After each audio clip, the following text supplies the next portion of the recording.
अस्सलाम वालेकुम students, welcome to my YouTube channel engineer Mohammad Ahmed online teacher and tutor.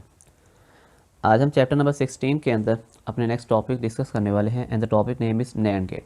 Previous lecture के अंदर हमने डिटेल से लॉजिक गेट्स की बेसिक टाइप्स के बारे में पढ़ा था कि जो लॉजिक गेट्स होते हैं उनकी बुनियादी 3 इकसाम होती हैं, AND gate, OR gate and the last is NOT gate. आज हमने जो पढ़ना है वो है नैंड गेट। अब नैंड गेट क्या होता है? NAND gate is obtained by coupling a NOT gate with output terminal of AND gate। अब हमारे पास जो NAND गेट है, अगर आप इसके नाम पर ही गौर करें, इसके अंदर AND भी आ रहा है और साथ में N भी आ रहा है। N stand for not gate. तो हमारे पास जो NAND गेट होता है ये कब हासिल होता है? जब हम एक नॉट गेट को कपल कर देते हैं किसके साथ? Output terminal of AND gate. मतलब हमारे पास, अगर आप यहाँ पे इसकी डायग्राम देखें कि यहाँ तक हमारे पास एक AND गेट है, ठीक है। अगर हम AND गेट की आउटपुट के साथ, ठीक है, ये हमारे पास इनपुट्स होती हैं ए बी और यहाँ पर हमारे पास होती है आउटपुट। अगर हम एंड गेट की आउटपुट पर क्या कर देते हैं, एक नॉट गेट को कपल कर देते हैं, लगा देते हैं, तो हमारे पास ये पूरा आप गेट क्या बन जाएगा? ये हमारे पास बन जाता है नैंड गेट। मतलब हमारे पास जो नॉट गेट होता है, अगर उसके साथ हम उसकी आउटपुट को इन्वर्ट कर दें, नॉट गेट लगा दें उसके ऊपर, तो हमारे पास नैंड गेट बन जाता है। और सिंपली हम इसको इस तरीके से भी बना सकते हैं कि एंड गेट बनाकर और यहाँ पे हम एक छोटा सा सर्कल बना देते हैं जो इस चीज़ को इंडिकेट करते हैं कि यहाँ पर एंड गेट के साथ आउटपुट पे नॉट गेट लगा हुआ है। तो फिर इसके बाद हमने जैसे फार्मूला पढ़ा था एंड गेट का, हमारा फार्मूला क्या होता है? मैंने आपको निशानी बताई थी इसकी कि एंड के एंड में डी आता है, डी स्टैंड फॉर डॉट। तो आउटपुट में ए और बी के दरमियान में क्या आएगा? डॉट आएगा। लेकिन अब यहाँ पर नॉट गेट भी लगा हुआ है तो इसकी आउटपुट भी इन्वर्ट हो जाएगी, इसके ऊपर बार आएगा। तो हमारे पास इसका फार्मूला बन जाएगा X is equal to A dot B bar. अब अगर इसका हम ट्रूथ टेबल बनाएं तो इसके ट्रूथ टेबल के ज़रिए से हम इसकी एक्सप्लेनेशन करते हैं कि इसमें हमारी आउटपुट कब जीरो होती है और कब वन होती है। तो इसका भी ट्रूथ टेबल के अंदर हम सेम वैसे ही करेंगे। सबसे पहले इसकी जो लॉजिक इनपुट्स हैं ए और बी हम ले लेते हैं। ए के अंदर हम दोनों केसेस लेते हैं कि हमारे पास जब दोनों जीरोस हों फिर दोनों वन हो। फिर बी के अंदर हम अल्टरनेट वैल्यू लेते हैं, एक दफ़ा जीरो, एक दफ़ा वन, एक दफ़ा जीरो, फिर एक दफ़ा वन। अब हमने क्या करना है, इसकी आउटपुट लेनी है और नैंड के हिसाब से। नैंड का कैसे हम आउटपुट लेंगे? पहले हम एंड के हिसाब से करेंगे और उसकी जो आउटपुट आ रही होगी उसको इन्वर्ट कर देंगे। क्या मतलब इस चीज़ का?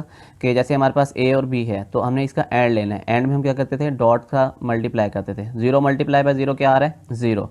लेकिन इसके ऊपर आउटपुट पे हमारे पास बार भी है, जीरो का बार, मतलब जीरो को इन्वर्ट करना है। जीरो को इन्वर्ट करते हैं तो आउटपुट क्या बन जाती है? वन। सेम इसी तरीके से zero multiply by one, answer आया जीरो, लेकिन उसके ऊपर बार आएगा तो बार की वजह से इसका आंसर हमारे पास क्या बन जाएगा? वन बन जाएगा। फिर वन मल्टीप्लाई बाय जीरो, हमारे पास आता है जीरो, लेकिन इसके ऊपर कंप्लीमेंट है, बार है, तो इसका आंसर बन जाएगा वन। और वन मल्टीप्लाई वन, तो हमारे पास वन आता है, लेकिन इसको इन्वर्ट करेंगे तो हमारे पास आंसर आ जाएगा जीरो। तो इस तरीके से हम ये देखते हैं कि हमारी जो आउटपुट है वो कब हमारे पास जीरो होगी? सिर्फ उस केस में जीरो होगी जब दोनों इनपुट्स क्या होंगी? हाई होंगी। और अगर दोनों इनपुट्स ज़ीरो हो, लो हो, या दोनों में से कोई सी एक भी लो हो तो हमारी आउटपुट क्या रहती है? हाई रहती है। इसके बाद हमारे पास है नॉर गेट। अब नॉर गेट क्या होता है? NOR gate is obtained by coupling a NOT gate with output terminal of OR gate. ये भी सेम वैसे ही है। अब इसके नाम से ही जाहिर है, इसके अंदर एन आ रहा है और आ रहा है, तो मतलब हम क्या करेंगे? नॉट गेट अप्लाई कर देंगे और गेट के साथ। लेकिन कहाँ पर लगाते होते हैं? और गेट की आउटपुट के ऊपर। अगर आप इसकी डायग्राम देखें, यहाँ पर हमारे पास जो सर्किट है यहाँ तक हमारे पास है नॉर गेट का, और नॉर में आपको पता भी है आउटपुट का फार्मूला क्या होता है? ए प्लस बी। अब अगर इसी आउटपुट को हम कपल कर देते हैं एक नॉट गेट के साथ, इसके आउटपुट में हम एक नॉट गेट लगा देते हैं, तो हमारे पास ये क्या बन जाता है? नॉर गेट बन जाता है। और सिंपली हम इसको इस तरीके से भी लिख सकते हैं, नॉर गेट का जो डायग्राम है वो बनाकर इसके आगे एक सर्कल बना देंगे और आउटपुट फार्मूला क्या आएगा? ए प्लस बी, और इसके ऊपर कंप्लीमेंट या बार आ जाएगा। अब इसका भी हम ट्रूथ टेबल देखते हैं कि इसके अंदर हमारी आउटपुट जो है वो कब हाई होंगी और कब लो होंगी। सेम इनपुट्स आप ले लेंगे, 0 0 1 1 0 1 0 1। अब यहाँ पर हमने ऐड करना है और जो आंसर आएगा उसको इन्वर्ट भी करना है। 0 + 0 आंसर 0, लेकिन इन्वर्ट करके आंसर आता है 1। फिर 0 + 1 आंसर इज़ 1, बट इन्वर्ट करके आंसर आएगा 0। 1 + 0 आंसर 1 आया, लेकिन इसको इन्वर्ट करेंगे तो आंसर बन जाएगा 0। 1 + 1 आंसर 1 आया, लेकिन इन्वर्ट करेंगे तो आंसर बन जाएगा 0। तो इस तरीके से हमारा जो नॉर गेट है वो बिहेव करता है। इसकी आउटपुट किस सूरत में 1 होती है या हाई होती है? जब दोनों इनपुट्स लो होंगी। और अगर दोनों में से एक भी हाई हो जाए या दोनों हाई हो जाए तो हमारे पास आउटपुट क्या रह जाएगी? 0 रह जाएगी। अब हम देख लेते हैं जो लॉजिक गेट्स हमने डिस्कस किए हैं इनके यूजेस कहाँ पर है, हम इनको कहाँ पर इस्तेमाल करते होते हैं। We can use logic gates in electric circuits. ठीक है, हमारे पास जितने भी इलेक्ट्रॉनिक सर्किट्स होते हैं उनके अंदर मोस्टली हम इनको यूज़ करते होते हैं। These circuits usually use light dependent register. और मोस्टली हमारे पास जो सर्किट्स होते हैं उनके अंदर एक और चीज़ इस्तेमाल होती है जिसको बोलते हैं लाइट डिपेंडिंग रेजिस्टेंस। ये रजिस्टर अब इसको शो किया जाता है LDR से। अब LDR असल में है क्या? LDR can be act like a switch that is closed when illuminated by light and open in the dark. हमारे पास ये एक इस तरह का स्विच होता है जो कि लाइट पर डिपेंड करता है। जब इसके ऊपर लाइट पड़ती है, ठीक है, तो क्या होता है, ये हमारे पास क्या हो जाएगा, क्लोज हो जाएगा, मतलब अपने अंदर से करंट को गुजरने देगा। और जब इस पर लाइट नहीं पड़ रही होती है, डार्कनेस में रखा हुआ होता है स्विच, तो उस केस में ये क्या होता है, हमारे पास ओपन होता है, दूसरे अल्फाज में ऑफ होता है स्विच हमारा। जब लाइट पड़ती है तो ऑन हो जाता है, और जब लाइट नहीं होती, डार्कनेस में होता है, तो हमारे पास ये ऑफ रहता है, या दूसरे अल्फाज में ओपन रहता है। अब हमारे पास जो मोस्ट इंपॉर्टेंट और मोस्ट कॉमन इसकी एग्जांपल है वो हम डिस्कस कर लेते हैं, हाउस सेफ्टी अलार्म, घर का सेफ्टी अलार्म, कि किस तरीके से हम इन लॉजिक गेट्स को इस्तेमाल करते हुए एक हाउस सेफ्टी अलार्म डिज़ाइन कर सकते हैं।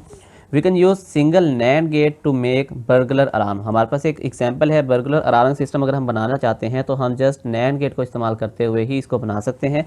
This circuit consist of NAND gate, an LDR, a push button switch S and an alarm. अब इसके अगर सर्किट की बात की जाए कि किन किन चीज़ों से मिलकर बनेगा, तो इसके अंदर आप डायग्राम के अंदर देख सकते हैं। इसके अंदर एक तो हमारे पास रेजिस्टेंस होगी, एक हमारे पास लाइट डिपेंडेंट रेजिस्टेंस होगी, ठीक है, LDR होगा, और उसके बाद हमारे पास यहाँ पर एक एंड गेट होगा, एक हमारे पास स्विच होगा, और साथ में हम एक अलार्म, सेफ्टी अलार्म यूज़ करेंगे यहाँ पे।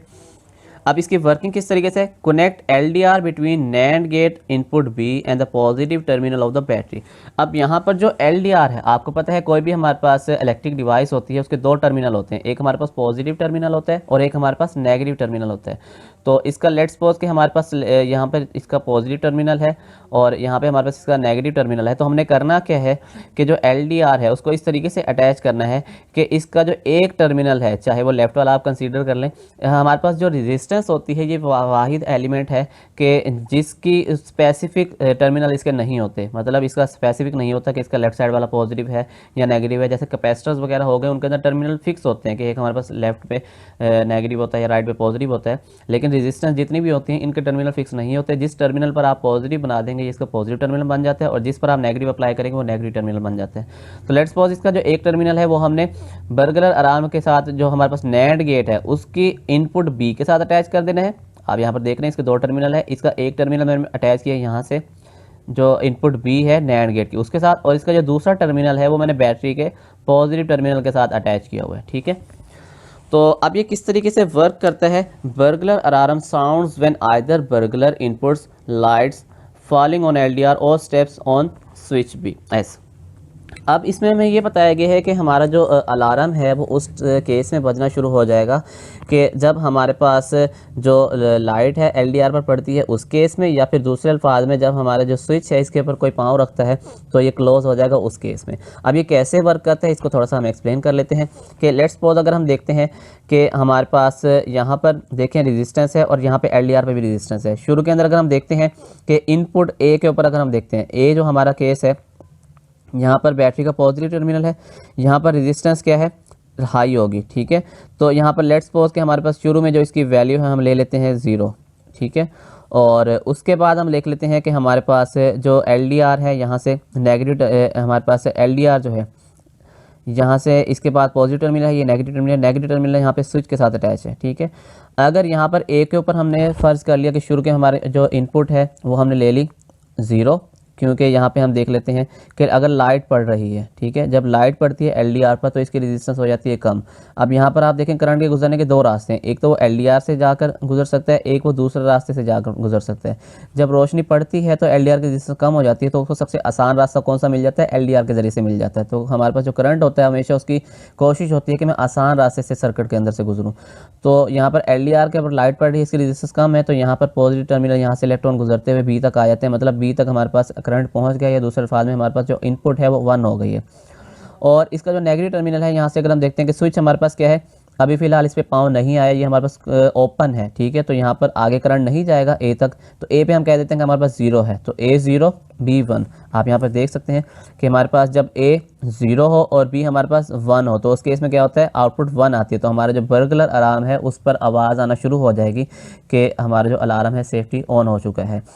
इसी तरीके से अगर आप दूसरा केस लेते हैं कि लेट्स सपोज अब इस पर लाइट नहीं पड़ रही और स्विच जो है उस पर क्लोज हमने करवा दिया। अब ऐसे इस पर अगर लाइट नहीं पड़ रही तो इसकी रेजिस्टेंस हो जाएगी बहुत ज़्यादा, ठीक है।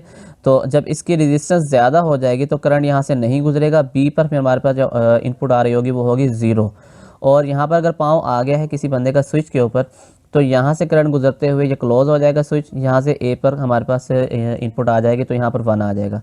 अब ए हमारे पास 1 है और बी हमारे पास 0 है, तो यहाँ पे देख सकते हैं ए हमारे पास 1 हो और बी 0 हो, देन भी हमारे पास क्या होगा, आउटपुट 1 आती है और अलार्म उस केस में भी साउंड देना शुरू कर देगा, जिससे ये पता चलता है कि यहाँ पर अभी कोई ना कोई इशू स्टार्ट हो गया। तो दो इसके केसेस हैं कि अगर एलडीआर पर रोशनी पड़ती है, लेट्स सपोज आपने इसको किसी ऐसी जगह पर रखा हुआ है जहाँ पर डार्कनेस है, आपने किसी तिजोरी में या किसी भी घर के अंदर रखा हुआ है, जब लाइट नहीं पड़ रही, तो अगर कोई टॉर्च वगैरह से लाइट अगर इसको ऑन करता है या कमरे की लाइट ऑन करता है या कोई तिजोरी ओपन करने की कोशिश करता है, तो एलडीआर पर ऑटोमेटिकली लाइट पड़ेगी। तो लाइट पड़ने से हमारे पास एक तो इनपुट यहाँ पर क्या आ जाएगी, हाई आ जाएगी, तो उस केस में हमारे पास ऑटोमेटिकली क्या होगा, अलार्म साउंड देना शुरू कर देगा। या दूसरे अल्फाज में जब कोई स्विच पर पाँव रख देगा, ठीक है, अनजाने में, तो उस केस में भी क्या होगा, जो सेफ्टी अलार्म है वो साउंड देना शुरू कर देगा, जिससे हमें पता चलता है कि इस टाइम कोई ना कोई इशू स्टार्ट हो गया है।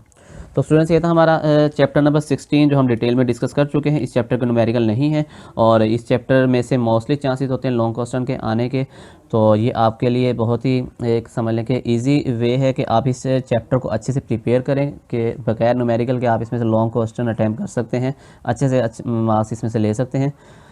तो स्टूडेंट्स, ये था हमारा आज का लेक्चर। आई एम श्योर कि स्टूडेंट्स को ये लेक्चर समझ आया होगा। अगर कोई भी पॉइंट आपको समझ नहीं आया तो आप लोग कमेंट सेक्शन में मुझसे पूछ सकते हैं। Don't forget to subscribe my channel. See you in next lecture. Take care. अल्लाह हाफिज़।